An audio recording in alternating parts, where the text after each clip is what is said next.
Hello everybody and welcome back to a brand new video. Today we're back with another weekly recap, week number 33. So thanks everyone for sticking around. This week we got the Hosidius House rework, so we're going to be having a look at that, as well as a very interesting poll blog. On top of that, we have gotten the results for the Song of the Elves poll blog, looking pretty positive. Most things have passed. No Q&A this week for unknown reasons, and as far as I'm aware, no runelite update today either, so we're a little bit light on that. But I do still have some interesting things to talk about this week. Anyway guys, I hope you enjoy and let's get started. Okay, this week we got one major content update, and that is the Hosidius House rework, and that's something I have been looking forward to for a long time. Redesigns or reworks of existing content are some of my favorite updates of all time, and reworking zeah has been needed for a long time. So what has happened is the Hosidius House has completely changed. Before the update, a large portion of the Hosidius House was taken up by the Tithe Farm, which was absolutely massive. You don't really understand how ridiculously big it is until you actually go to the Hosidius House and realize it takes up way too much room. So now it's probably like 200%, 300% smaller, and has been moved to a more logical location. Now there's actually a Hosidius town, which looks a lot more like other towns throughout Gielinor. It has its own downtown market, some thieving stalls. In earlier versions of the poll blog for the Hosidius House rework, there's actually some proposed new content and new buildings, but it looks like mostly what has happened is reworking the existing content. There was going to be an underground catacombs area, but I don't think that got added in today's update, so there may be a part 2 to the Hosidius House rework. So with the Tithe Farm moved out of the way, it left a lot of room for the new Hosidius town, but a few other things have changed. One notable one is now the Tithe Farm minigame will actually teleport you to a different location, and that is because, well, the Tithe Farm has been moved and it's now smaller. Because of that, the Glade teleport on the Xerax Talisman has also been moved, as they were kind of close together at that point.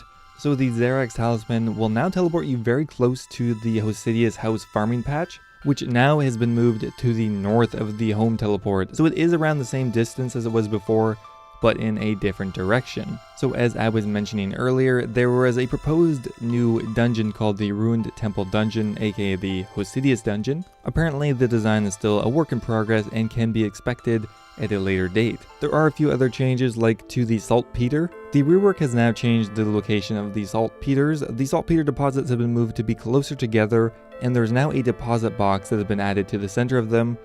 So you won't actually have to run so far to bank it. As with the reworked locations, there wouldn't have actually been a bank chest close enough, and it would have been a pain really to gather them, so there's now a deposit box in between them. And last appeared, the Corrend Castle Town has also been reworked. It looks a lot better. It looks a lot more like a medieval castle, more imposing. So overall, just an amazing update. zeah is looking a lot better than on release, and hopefully with a few more changes, it will be perfect and fit in naturally with the rest of Gielinor.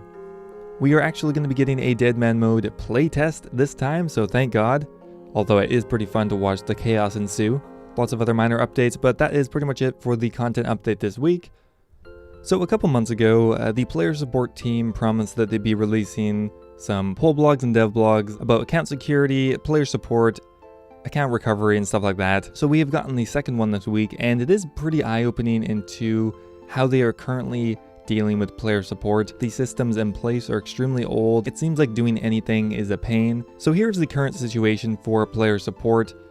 For context here, most of the systems we use for player support were made back in the early 2000s, back when the Nokia 3210 was a flagship model and Microsoft had just launched Windows XP. Both were groundbreaking at the time, but unsurprisingly compare poorly to the tech available to us today. So the current process that a JMod would go through is a JMod will receive a query on one system, then navigate to it in a different system using information provided by a manual search of the account database. If a change is needed, a third system is required to make a change to it, and then afterwards the JMod needs to document everything on the relevant account for the benefit of future JMods. So I definitely have sympathy for dealing with systems like that. I used to work in a call center for 6 months, and we actually had, I'm not kidding, 15 different systems and different tools to access data for people's home phone, internet, and TV and stuff like that. And making changes was a nightmare. But really at the same time, it's no excuse. Why have they not changed that in the last 20 years or so?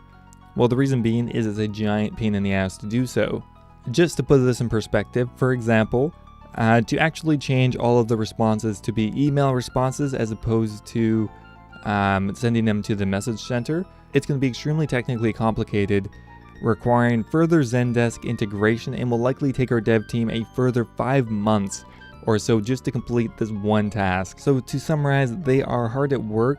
However, a lot of the changes won't be extremely apparent, but they are making a difference. For example, they made quite a few changes to the support articles. A lot more people are finding the information that they want. The navigation success percentage is way up, and the searches without a result have been decreasing from around 17% down to 10%. I think a lot of the player support requests can be answered by simple support articles and other things like that.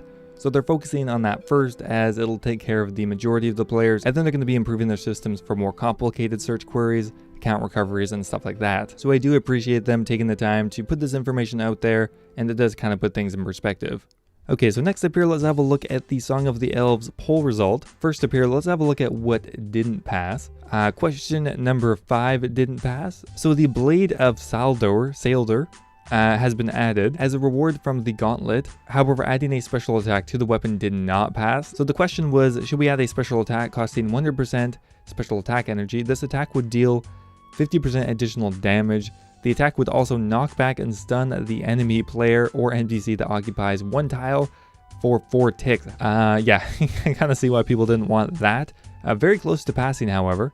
Also, I believe question 14 and 15 didn't pass. It's a little complicated because the amount of people who skipped question is not taken into account when you look at the results, which is kind of dumb. So question number 14, should players be able to add crystal dust to the Bastion potion as described in the blog?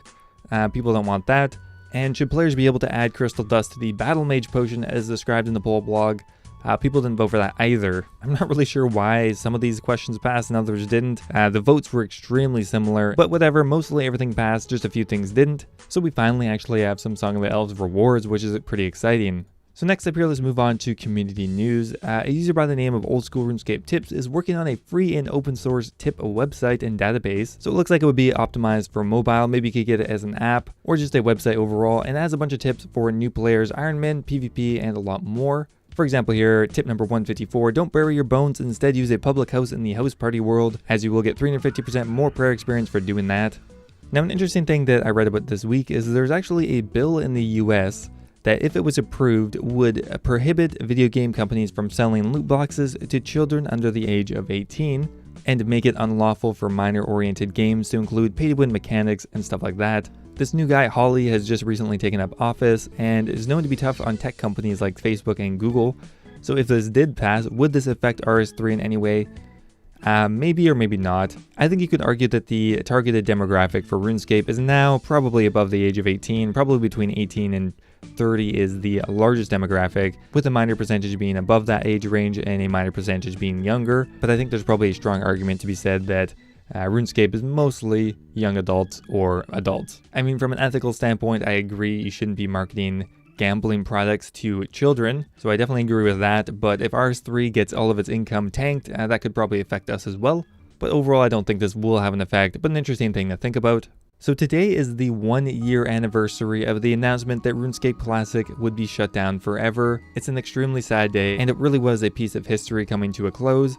I'm still a little sad that they just couldn't keep the servers running, because it didn't really affect anyone and probably would not have been that much to keep them running for the couple hundred people who wanted to play them. But unfortunately, good things come to an end. This week we had a few world records broken for old school RuneScape. First up here, we had the lowest combat Theater of Blood run. A player by the name of Drew Combat 3 Theater of Blood managed to get carried through the Theater of Blood at a combat level 3. The real question here is, how did he get to Mauritania with a level 3 account? Is this photoshopped? Did he use a bug?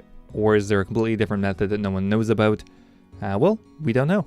A player by the name of Trio Elysian is actually only the second person to acquire all of the pets in the game. Of course, the rarest one and the last one this guy got is the Bloodhound pet. A very time-consuming grind, but really, congratulations. I could not imagine attempting to get all the pets. And considering only 2 people have actually acquired this with no new pets added recently, it really just shows that this is an insane achievement. Anyway guys, that is pretty much it for the weekly recap. I hope you enjoyed. Over the next few months, we're looking at maybe a new Hosidius House rework. The Song of the Elves is really the main piece of content they've been working on. It seems like a lot of the resources have been diverted there, which I think is good. We have slowed down on content updates over the last couple months, and I think that is a good call. Take your time or release polish updates, and I think everyone will be happy. Anyway guys, thanks for watching, and I will see you next time.